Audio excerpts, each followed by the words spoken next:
morning. I'm here to talk to you about something that's very important to me. I'm a single parent father with two children in public education. I could talk to you about a lot of credentials that I had and still have. I can talk to you about a lot of my education. I'm not going to. You could probably look up my name and figure out some of the credentials I have. And there's a lot that you'd be able to figure out. But I'm speaking and using the fact that I'm a single parent father to point out some important things that I would really need to say. So I'm speaking from the heart, but the information I'm about to tell you is backed by research, and these are fundamental things. There's lots of research, there's lots of information that backs this, but I'm going to tell you a few things about advocating for your child that's very important. This thing that is important and is near and dear to me, to my heart, especially speaking from both aisles of the side, speaking as the person who has been a parent and is a parent and have seen the success and struggles that my children have gone through, and have dealt with both children with disabilities and children without disabilities, and also seeing from the educator side of the table, and also listening to things that administrators have said and complained about, and also going to many meetings and listening to things that other parents have talked about, and seeing the difference of many meetings and hearing the confidential information and non-confidential information of many different individuals. There are three discussions that a parent must have when they deal with their child in a school setting. When your child has issues in school, you have to deal with three discussions. The first thing is, the most important thing, before even talking about the three discussions, is you have to stay calm. You have to take a step back and you have to stay calm. You hear this a lot, but the first thing is, as a parent, whether you're a single parent or not,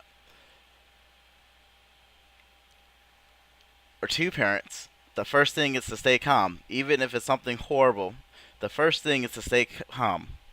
Whether it's an emergency or not, it's stay calm. I know that sounds horrible, but if there's an emergency, you cannot help your child if you're not calm. You can't do anything for your child if you're not calm.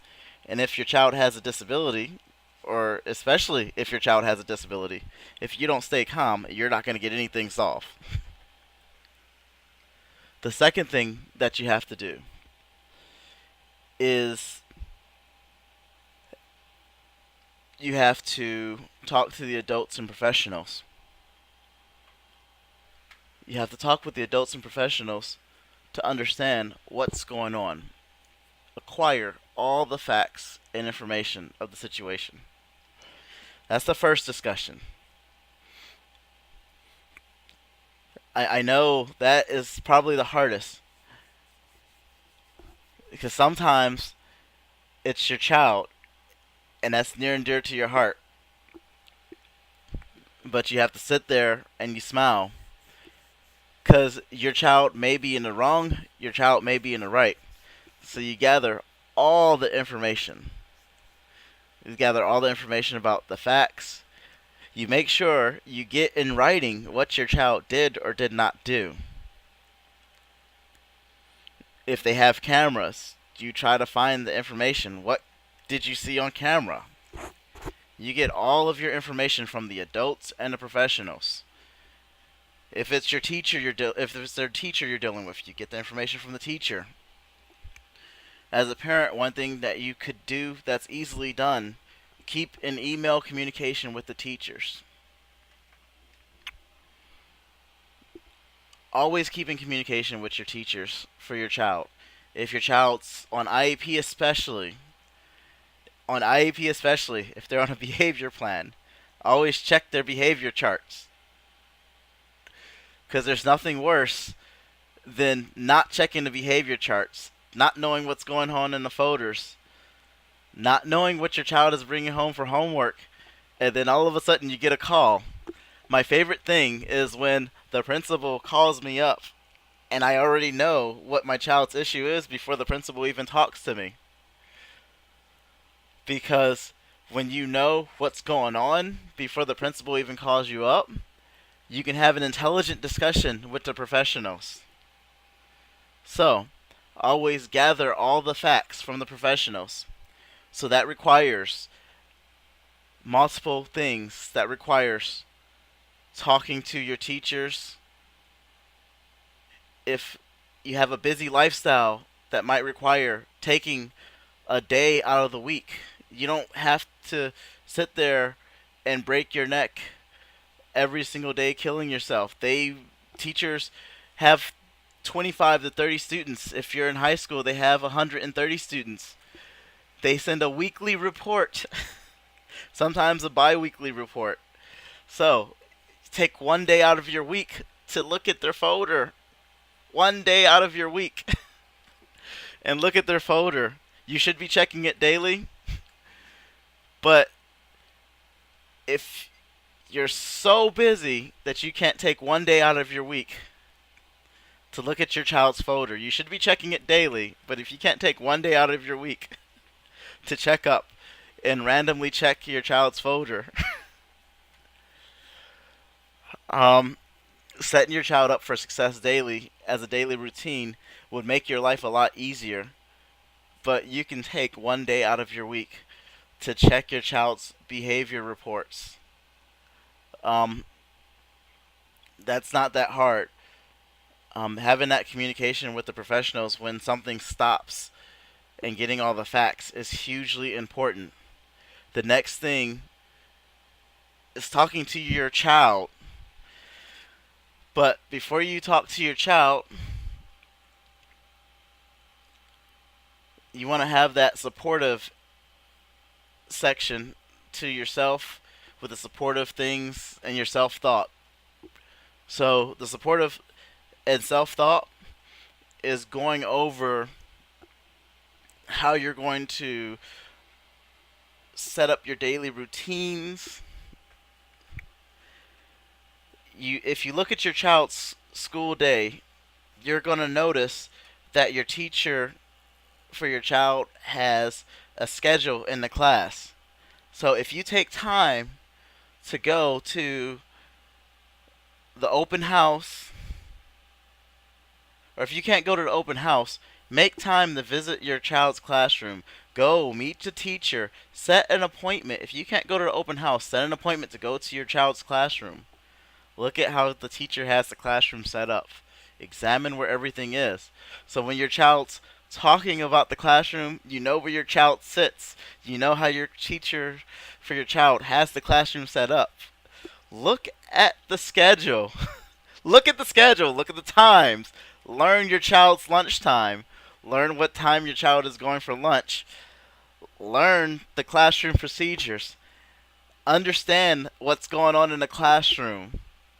I know that sounds like a lot of work, but it makes your life a lot easier. Because when you understand what your child's daily schedule is, that adds support. Because you can tell things. You can tell if your child is lying to you about something. I know it sounds like this big myth that your child is going to lie to you, but your child may lie to you. And then you can also tell if your child is telling the truth. So then when you're talking to the professionals or you're talking to your child, you can kind of sift out what went wrong on your own. So you have the facts of what's written down, so you can tell if the teacher broke procedure or the child broke procedure. You want to be able to understand where the procedure went wrong. And the biggest thing is if you can go in there and help work with the teacher and the child before going to the principal about where the procedure broke down. That right there is huge, because if you can work with the teacher and the child about where the procedure broke down, you might be able to solve the problem. Because at the end of the day, working with the teacher and your child about where the procedure broke down, you're not trying to be an enemy of your child or your teacher. You're trying to be an ally for your child and your teacher, because this teacher is working with X amount of students and your child is in that classroom to learn. So this is like you going to work every day. You're not going to work to destroy your workplace. You're going to work to make your job better. So that class and that teacher is a unit. Yes, that teacher's a professional. That teacher is there to do their job. That teacher has a job just like you do. But that teacher's not perfect and your child is not perfect.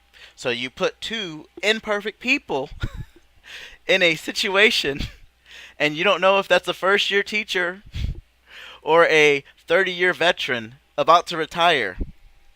And your child is a learning child. So you want to give both the tools to success. And as a parent, you're also an imperfect parent. So if you can ally together and make it so that everybody can gain and win before it gets to the principal, who has an entire schoolroom or schoolhouse of imperfect people, and work through that grace to make everything better, then you can work and make things better for all. There are gross mistakes where it's like, no, that person should not be there, and this is a horrible situation. And then there are small things that can be fixed. That's what you have to understand. So if it's something small that can be fixed, and that supportive self-thought, that's where you go in and you try and work with the child in the classroom. Everything is not a, let's get the pitchforks and burn everybody. So those supportive self-thought things, those are things that you want to work through and work through with your child and the teacher, the IEP team. And that is the best way to advocate from your child. You work through the middle lane and you work with the honey all day long. Now, then that comes the point where you go home and you figure out and say, well, wait, I've got to add this support and that support. So if there's support that needs to be added at the school level, that's where you work with getting stuff added to the IEP team. Because if there's things that need to be added because your child needs something added in the behavior plan, your teacher for your child will be the best advocate for getting things done on the IEP. That's why you want to get the teacher on your side if the child is truly struggling and there's nothing gross or negligible happening. And that's why you want to work that angle if there's a real problem going on that can be worked out. So you always want to try and work with the teacher if you can. So always do your absolute best effort to work within the guidelines and push both sides to work within the guidelines. And try to support the classroom if you can.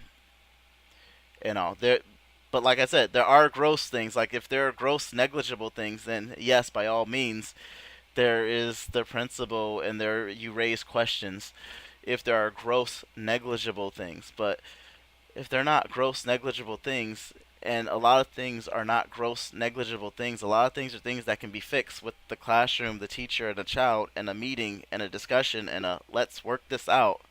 Then work them out, because your teacher and the child, you guys can always work those things out, and you can have the teacher on your side to get things fixed.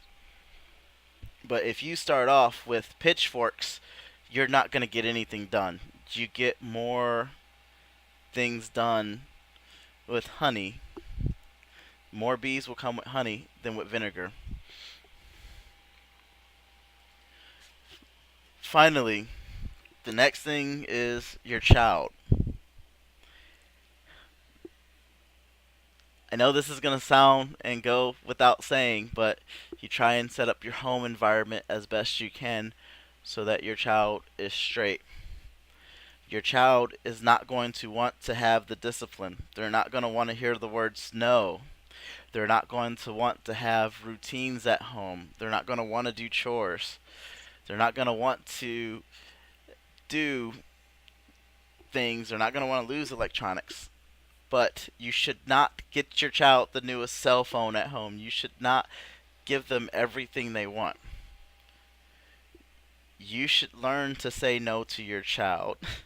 You should learn to give them routines. You should learn to set them up with disciplinary consequences. You should learn to say no to your child. You should learn to say to your child, hey, you have to do your chores before you go out and play. You should take your child out to play, but at the same time, you should be able to say no to them going out to play if they don't do their chores. They should have to clean their room and make sure their room is straight on a daily basis. They should have to do their homework on a daily basis. And you should make them responsible for doing their own homework each day. You should have them have a half an hour of working on their homework every day. And you should encourage and reinforce them reading 20 to 30 minutes of reading each day. Even if they don't have the school program for reading, make your child do some type of reading activity. In fact, start them off by working with them on the reading and then make them independently read on their own too. It depends on their age range and how you do it. Now, I've gotten mine to a point where they can read on their own, and then sometimes my children, they see me writing books on my own, and they see me working on writing, so now my children are both encouraged to write on their own, and I have a high school student who reads on a college level, and in fifth grade he was reading at a high school 12th grade level and everything. And yes, even if they're on IEP, you can get them to increase their reading levels and stuff. I know from experience, I've done this. You can encourage them to get academic skills if you, as a parent, bridge that gap. A parent can bridge that gap if they encourage academic studies at home. The parent is the missing link for the educator. Back in the past, in old days, parents used to bridge that gap, and the parent says, well, I worked these hours and all this other stuff. When I was in school working, I was working when I bridged those gaps with my kids. A lot of people think that teachers have nothing to do because they do this and that and everything. When I bridged that gap with my kids, my before I was a single parent, I was married, and my wife, who's now my ex, she was working and she was always gone. And I'm not gonna say what was going on with that relationship or so, but she was not always around with the children per se, and the children were in a child care facility. And then when I became a single parent, a lot of times the children were at a taekwondo place. So while they were at the taekwondo childcare, one of them and the other one was usually still at school by the time I got off or so, I would be working long hours. And then when I would get home, I would pick them up from childcare, respectively, depending on which place they were staying at. And then once I would pick them up from childcare, respectively, depending on which one they were at, I would sit there at 7 or 8 o'clock at night, and I would make sure they had dinner, and I would still take some time to go over some exercises and some reading with them, and I would still go over some of their stuff that they did in school, and I would still talk to them about their behaviors in school, and I would still give them lessons about the Bible, and then over the weekend we would talk about Bible lessons, and then we would have a little clean up the house party, and every once in a while we might have a little outing to do something somewhere. And I was dead tired because teachers don't just work their 8 to 5. They show up to school early to get their class prepared, and then once they show up to school early to get their class prepared, they do all the other stuff. And then with my oldest son, I was in the military the first year he was around. And everybody who knows the military. So the first year he was around, I was in the military, and then part of that, I was in a police academy for a little bit of that time, and then another time I was bouncing around from one job to another job. You can do what you need to do for your children to challenge them academically and teach them behaviors and get them into studies. And even as a single parent with disabilities, you can do those things too. I know that round too because I'm dealing with pain and all types of stuff right now. And I'm not going to say my current situation, but I am still working with encouraging my children with tremendous struggles that my children are going through. You have to take the time as a single parent, no matter how many appointments, no matter what happens. It is your job as a parent to make that effort and reach out and do what you can. If you don't take that time to make that effort and do that, no matter how sick or tired or exhausted you are, then your children, somebody else will step in that gap and do that. So what you have to do is do your best. You're not going to be perfect. You're not going to do everything right. So you're not trying to do everything right. You're trying to prioritize, take time management, and do the best you can with what you can. And you're not going to be able to give them the best of everything. But you've got to look for the important things that you can do. And there's going to be people that are going to put you down along the way and say, you need to do this, you need to do that, you need to do this. What you have to do is look for what's best. And when you look for what's best and you provide for them what you can and you search for what you can do, that's how you advocate for your child. And you teach your children that they can't have everything. And you just do your best. And you don't give up. And you keep teaching them that it's not about having everything. It's about having the right things at the right time and having what you need. And when you do that, that's when everything comes together. I'm not perfect, and I never will be perfect, and I don't know everything, and I never will know everything. And the biggest mistake that a lot of people make is they think they know everything, but knowing everything is the beginning of foolishness. The biggest thing as a parent is to realize that you know nothing, but to understand that you can find what you need if you try to look. And to understand that sometimes the best thing is to look for a resource somewhere else and ask for help. Ask for help and you can get it. Work with others if you can. Just do your best. But the biggest help that you can get sometimes is a prayer.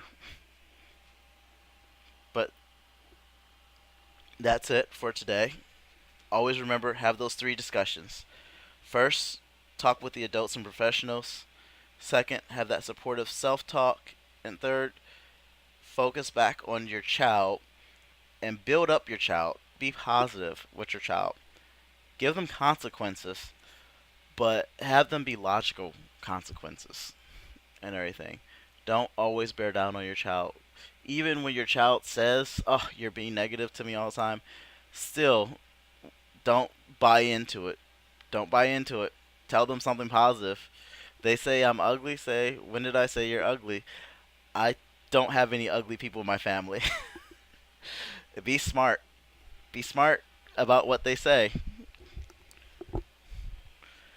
But if they say I'm stupid, say, "Oh, you're speaking. How can you be stupid?" Know their grades. Know their things. They say, "Oh, well, I got a DP or an N in this." Well, you got an advanced proficiency in that and a P in that. So I don't know how you're talking about how stupid you are. If you can get it in that, you can get it in this. Think ahead. Be smart.